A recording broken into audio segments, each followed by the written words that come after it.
Hi everyone, and welcome back to my channel. Hi everyone, and welcome back to my channel. For today's video, I am playing with a mask. I feel like we're in this weird limbo where the world is starting to reopen and it might be a little too early. I mean, I know I don't want to leave the house, but the time is coming where we all kind of have no choice. So these little masks are going to become a new staple in our everyday wardrobe.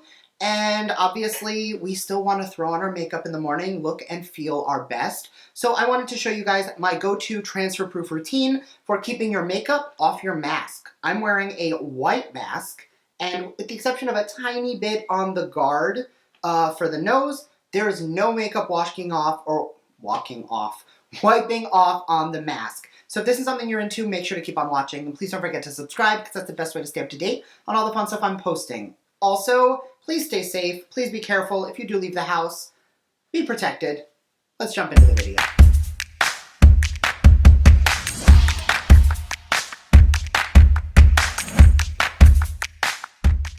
All right, so first I'm grabbing a little bit of my Tatcha Silk Canvas, and I'm just going to use this to prime the skin. The reason I chose this primer specifically is it does have an anti-pollution effect built into it because of the antioxidants and the vitamin A, C, and E built into the formula. So that's actually going to be really good because honestly right now we don't want any of that crap in the air getting into our skin. So the primer is going to help to eliminate that. Next, because obviously you guys see my eyes are already done. When the mask is on, the eyes are really all you can see. So I did want to make sure they were a little dramatic today.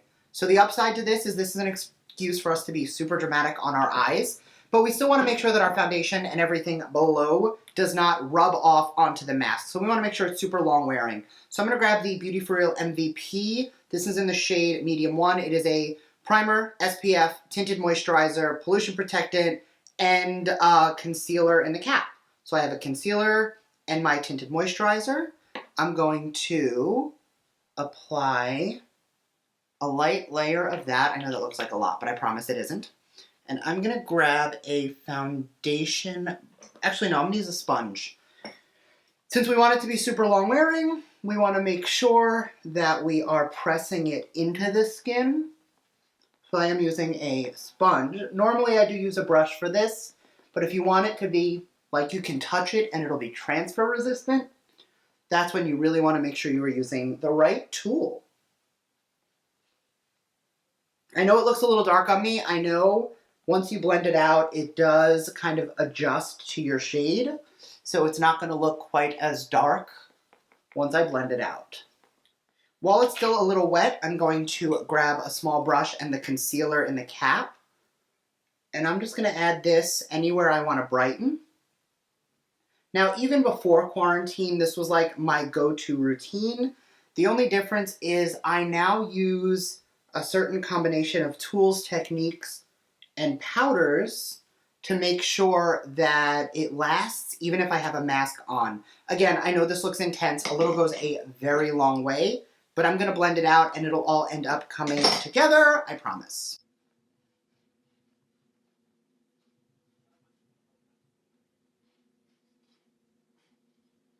All right, now that we're looking a little flashbacky, I know, I'm going to grab the Sephora Micro Smooth Powder in the shade Light. This is a hydrating skin finish setting powder. So it is not super drying because it is a baked formula, but the best part is it actually looks like skin. So I'm really just taking a fluffy brush and patting that in over the entire face. And you saw how bright that concealer looked, but this is going to kind of even everything out. So we've evened the playing field, so everything looks good. Now, I don't want to load up on powder, but the trick to this exact routine is going to be the Charlotte Tilbury Airbrush Flawless Finishing Powder. I'm going to take a little bit of this, and whereas I was really patting the powder before, I'm going to do more of a sweeping motion now. This powder is a perfecting powder. That's just going to kind of set everything in place and airbrush the skin, which is going to help with it looking super perfected and keeping it from transferring. Now we're already looking perfected, so I love how that's turning out. but we're definitely not done yet. So what I'm going to do now is I'm going to grab my Smashbox Photo Finish Weightless Setting Spray. This makes your makeup transfer-proof, waterproof, life-proof. So I'm going to take a little bit and spray it right on a beauty sponge, and I'm going to use this to press all of the Charlotte Tilbury powder and the Sephora powder and the Beauty For Real MVP into my skin, because this is going to make sure that everything is locked and loaded. And then once I feel like my sponge is dry, I'm going to mist over the skin and do that one more time. All right, next I'm going to throw my brows on because this is definitely visible with the mask on. So I'm going to use the Brow Styler from Benefit in the shade 3.5. I'm going to comb up the brow hair. This is like the fastest, easiest brow routine I've done in a very long time. I'm going to use the pen, and I'm basically, like, it is the perfect size for me to just trace my brow, and it will lightly darken and fill it in without going crazy. Then flipping to the other side of this, which has the brow powder built in, I'm going to take a little bit of that powder and concentrate it on filling in and shaping the tail of the brow. And then with whatever's left, I'm just going to lightly pull it in the front. But I want to make sure most of that powder is, again, in the arch to the tail. Grabbing my spoolie again, I'm just going to comb it out. Combing it more in the front just to soften it. And then pull it through just to lock everything in place. And then grab your favorite clear brow gel. This is from Billion Dollar Brows. I'm just going to lock it in. Now that we've had a chance for the skin to set, it doesn't feel tacky and it doesn't feel powdery. So I'm going to grab a cream blush because they do last on the skin a little bit longer. I'm going to use the Wander Beauty Double Date Lip and Cheek Tint for 3 reasons.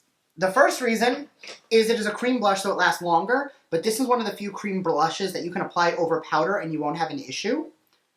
The second reason is it is super hydrating, so it's, you know, the mask that's over your cheeks is definitely going to cause some dryness and some irritation, so it's going to have to play that down. And the third, because it's a lip color, I can take this in my bag, I can apply it to my lips, reapply it on my cheeks if I feel like I need to, and I get the best of both worlds. So I'm going to pat a little bit into my cheeks, and then once we kind of have it where we want it, small circular motions to diffuse the blush.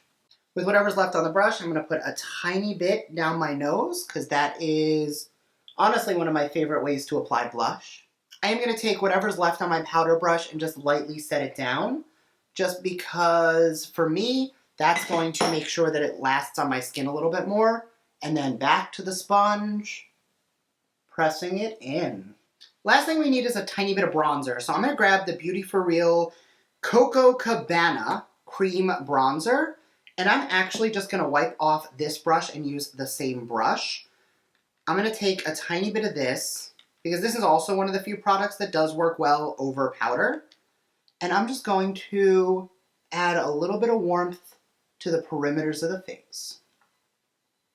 Now that that's locked in, one more light dusting of powder. And again, one last press of the sponge. And now because the eyes are really going to be the focus of everything you can see, I'm going to take a tiny bit more of that Charlotte Tilbury powder, and I'm going to press it into the inner corner of the eye, really just highlighting the very innermost piece of my eye. This is going to brighten it, make the whole thing look a little bit more put together, a little more bright, and a little more captivating. And then to lock the whole thing in and make it like my eyes are super sultry, I'm going to grab any vibrant highlighter you want. I'm going to use the white shade in the Ofra Nikki Tutorials Everglow wheel. And I'm going to take that on my inner corner. All right, one last spritz of the Smashbox setting spray and one more pass of the sponge. I am going to add that same Wander Beauty color to my lip. and then the hydrating balm, which is underneath the lip and cheek tint. And then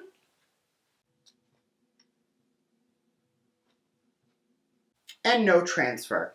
Now, obviously, if it's rubbing a lot, you'll get a little bit of transfer, but with this look, this is one of those things that you can kind of touch, feel, wear a mask, and you are not gonna have an issue with it transferring. So I'm gonna go and throw this back on, take a cute thumbnail, leave it on for like 10 minutes, and I'll be right back to see if we have any transfer.